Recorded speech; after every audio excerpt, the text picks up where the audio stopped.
नमस्कार मित्रांनो, स्वागत आहे तुमचं आजच्या या डेटा ॲनालिसिस व्हिडिओमध्ये. तर मित्रांनो, आपण जो डेटा आज ट्रॅक करणार आहे तो 24 तारखेचा डेटा ट्रॅक करणार आहे. ओके. पण डेटावरती जाण्यापूर्वी मी काही लर्निंग्स पण तुम्हाला देत असतो. ठीक आहे. कालच्या याच्यामध्ये मी एक लर्निंग दिलं होतं, की एक इनिशियल लेवलचा ट्रेडर कशा पद्धतीने आपला कॉन्फिडन्स बिल्ड करून तो कॉन्फिडेंटली लाईफचा पहिला ट्रेड करतो आणि तो शॉर्ट सेल आहे. ओके. तर मित्रांनो, हे एक आहेत आपले पार्टिसिपंट आहेत ॲक्च्युली आणि मला तुम्हाला हे सांगायला आवडेल, की जे आपल्याकडून शिकतात ते फक्त आणि फक्त बिगिनर्स नाही आहेत. ते फार ॲडव्हान्स लेव्हलचे मोठे ट्रेडर आहेत. आता हा जो स्क्रीनशॉट आहे ना, हा एका मोठ्या ट्रेडरचा आहे. ओके. सो जे लोकं ॲक्चुअलमध्ये काहीतरी सक्सेस करण्यासाठी प्रयत्न करत असतात ना, ते कुठून काही वेगळं मिळेल अशा हिशोबाने येतात. आता हे मला अशाच हिशोबाने अप्रोच झाले होते.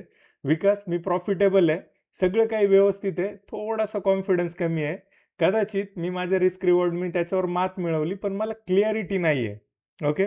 किंवा कदाचित तू जे मला शिकवतोय, म्हणजे शिकवशील किंवा ज्या कन्सेप्ट आहे तुझ्या, त्या थोड्याशा मला क्लॅरिटी देऊ शकतील का? तर मी बोललो, "येस, 200% क्लॅरिटी मिळेल तुम्हाला." थोडंसं उघड्या डोळ्यांनी म्हणजे डोळ्यांची जी नजर आहे ती थोडीशी साफ झालेली दिसेल. अशा हिशोबाचं फक्त कन्व्हर्सेशन होतं. बाकी काय, कसं काय, काही विषय नव्हता. फक्त आणि फक्त क्लॅरिटी मिळाली पाहिजे. ओके. तर आता कंपेअर टू माझ्या जे ट्रेड्स आहेत त्यापेक्षा हे कितीतरी पटीने मोठे आहेत. ओके. म्हणजे जे ट्रेड आणि त्याचे जे प्रॉफिट्स आहेत ते मोठे आहेत. कारण ते ऑलरेडी प्रॉफिटेबल होते आणि प्रॉफिटेबल आहेत आणि त्या ज्या गोष्टी आहेत त्या कंटिन्यूअस ते करत आलेले आहेत. आता याच्यामध्ये जो प्रॉफिट आहे तो ऑलमोस्ट 60,000-65,000 हजाराचा आहे आणि डे बाय डे तो आहेच आहे. जो कॉन्फिडन्स बिल्ड होतोय ना, तर ते त्यांनी माझ्यासाठी ॲडमायर केले, की विकास हे झाले तुझ्यामुळं. ओके. हे तुझ्यामुळं झालंय. माझ्यामुळं वेगळं काही नाही झालं. मी एक दिशा देण्याचा प्रयत्न केला. आता आपण ते म्हणतो ना, हातोडा कुठं मारायचा? तर हा हातोडा इथं मारला तर थोडा चांगला लागेल. हातोडा कुठं मारायचं ते त्यांना माहीत होतं. हातोडा मारल्यानंतर जे रिझल्ट यायचे ते त्यांना माहीत होते. कदाचित मी तो अचूक पॉइंट सांगण्याचा थोडासा प्रयत्न केला असेल आणि एवढंच काय ते. ओके. सो ज्यांना शिकायचंय, ज्यांना ॲक्चुअल काही करायचंय ना, ते ऑलरेडी अशा काही गोष्टी शोधत असतात, की काही वेगळ्या आहेत.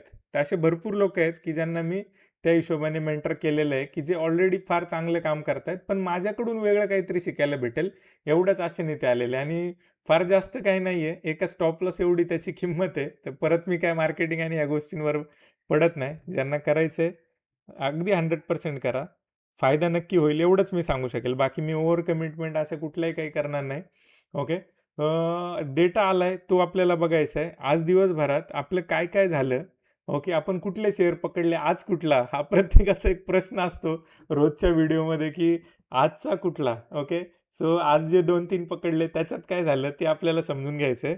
ओके. तर ते आपण शेवटी समजून घेऊया. आधी डेटावरती जाऊया. डेटामध्ये जसं सांगितल्याप्रमाणे हे साइडवेज, साइडवेज, साइड कंटिन्यूअस आहे आणि मी एका व्हिडिओत सांगितलं होतं 2-3 दिवसापूर्वी, की हा जो 24,000चा सपोर्ट आहे ना, त्याला हा तोडण्यासाठी हा डेटा सफिशियंट आहे. ओके. तर तुमच्या लक्षात आलं असेल आता, की कशा पद्धतीने 24,000 आणि हे सपोर्ट रेझिस्टन्स वगैरे असं काही नसतं. मी कालच्या एका व्हिडिओत सांगितलं होतं, की मार्केटला असा कलर नाहीये कुठला. म्हणजे ना मार्केट रेड आहे, ना मार्केट ग्रीन आहे. ओके. मार्केट मार्केट आहे. तो एक ॲव्हरेज आहे. त्याला कलर कोड कोणी दिलाय? तर कलर कोड दिलाय मोठ्या लोकांनी. त्यांना असं काही पॅनिक आणि ह्या गोष्टी क्रिएट करण्यासाठी. तर मित्रांनो, मार्केटला असा कुठला कलर नाहीये. म्हणजे आता मी तुम्हाला 2 गोष्टींनी सांगेल मार्केटला कलर कसा नाहीये. आता तुम्ही समजा तुम्ही एखादा शेअर घेतलाय जो की ₹100 चा आहे. ओके. आता तो गेलाय ₹500 ला. तो गेलाय ₹700 ला. आता हा 700चा शेअर जर ₹600 आला, तर तुम्ही ह्याला रेड कलर देणार का? ह्याला तुम्ही निगेटिव्ह म्हणणार का? नाही म्हणणार. हा पॉझिटिव्ह आपल्यासाठी. ह्याला कुठला कलर आहे का? हा 700 पासून 701 गेला. हा ग्रीन झाला का लगेच? ₹1 नी ग्रीन झाला हा?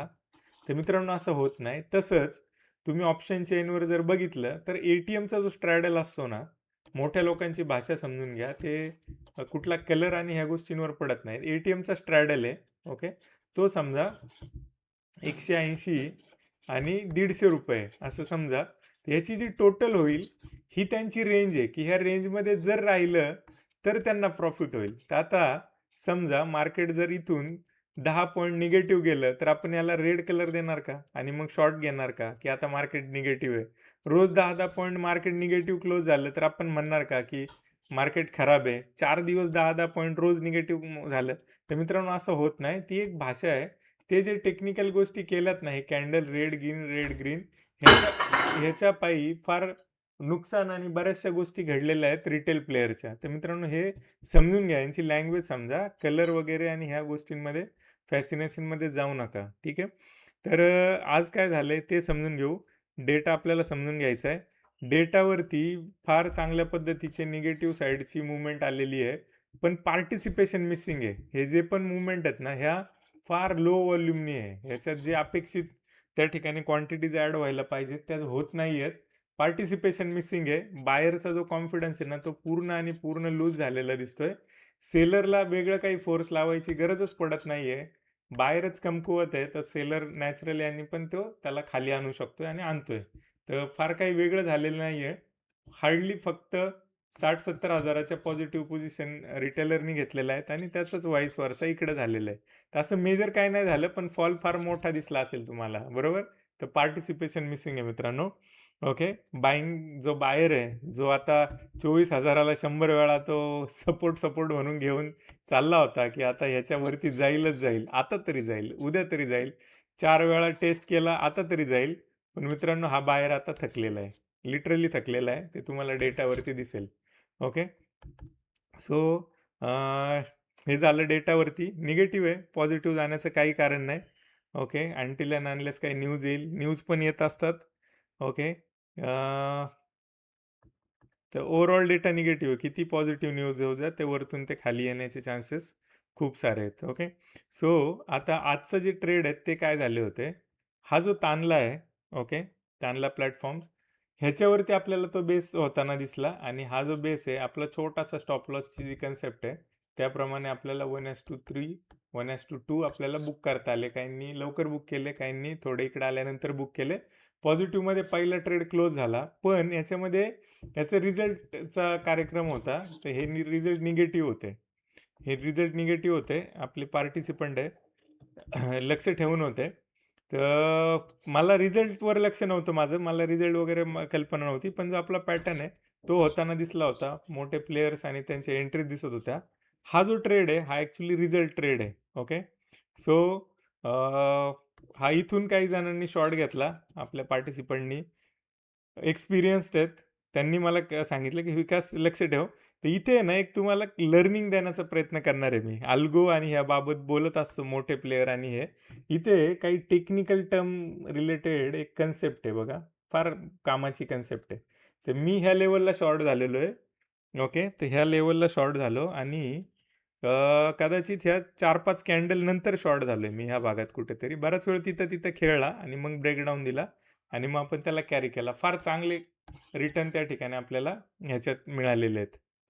ओके. सो इथं काय झालंय बघा, इथे ज्यावेळी प्राइस ॲक्शन असते ना, त्यावेळी तुम्हाला हे मोठ्या प्लेयरचा गेम हे कळेल. हे बीड आणि ऑफरचं गणित आहे. याच्यावर आपल्याला लक्ष ठेवावं लागतं.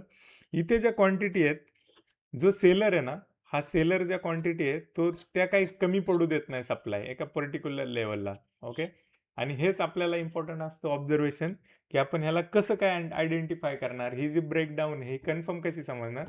तर हा एक त्याचा एकमेव पॅरामीटर आहे. अशा बऱ्याचशा गोष्टी आहेत की याच्यात सेलिंगच का. ओके. सो फार छान पद्धतीने आपण हे करतोय. आता हे झालं एक्सपिरियन्स ट्रेडरचं मी सांगितलं गणित. हे गणित अशा पद्धतीने आणि फार हेवी गेन आपल्याला याच्यात बघायला मिळाले. ओके.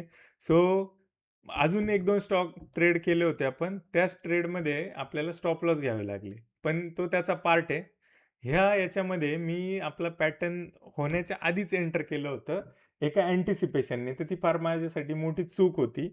ओके. तर ही चूक काय आहे ते समजून घ्या. पार्टिसिपंटला त्याची कल्पना आहे, की जोपर्यंत आपलं काही होत नाही, पॅटर्न तयार होत नाही किंवा तशा काही गोष्टी होत नाहीत, मोठ्या प्लेयरची लक्षणं दिसत नाहीत आणि तिथून ते पुन्हा येण्याचे काही चान्सेस आपल्याला मिळत नाहीत, तर तोपर्यंत आपण त्याच्यामध्ये एंटर नाही करायचं. तर मी काय केलं होतं, मी फार अर्ली एंट्री घेतली होती. ओके. अर्ली मीन्स पहिल्या दुसऱ्या कॅन्डललाच ह्याच लेव्हलला एंट्री घेऊन मी त्याला राईड करत होतो. ओके. पण ते झालं नाही. ॲक्चुअली ते प्रोसेसच चुकली होती. तर मी लगेचच मेसेज टाकून दुरुस्त केलं, की मी जरी एंटर झालोय तरी तुम्ही होऊ नका. अशा हिशोबाचं आणि आपल्याला ते ह्याच्यामध्ये स्टॉप लॉस हिट होताना दिसला. ओके. सो हा आयडियल नव्हता. हा माझ्याशिवाय अजून कोणी नाही घेतला याची मला गॅरंटी आहे. आणि दुसरा जो शेअर होता ह्याच्यामध्ये आपल्याला थोडंसं लॉसेस बुक करावे लागले. ओके.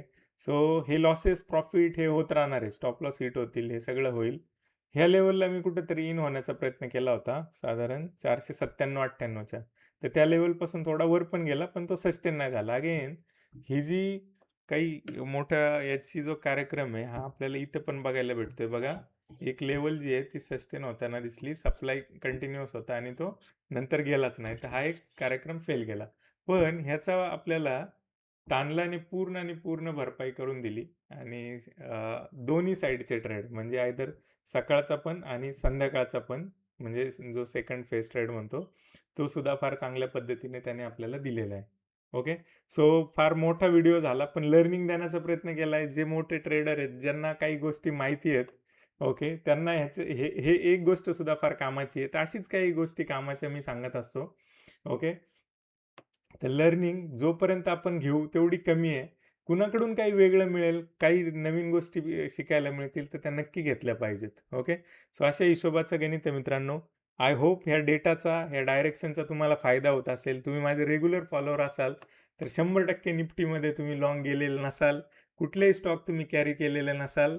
ओके. याची मला खात्री आहे. थँक असंच प्रेम देत राहा. जे मित्र आहेत अजूनही रँडम चालू आहे त्यांना ॲटलीस्ट हे डेटा आणि ह्या गोष्टींबद्दल कल्पना द्या आणि शेअर करायला विसरू नका. थांबूया आजच्या या व्हिडिओमध्ये.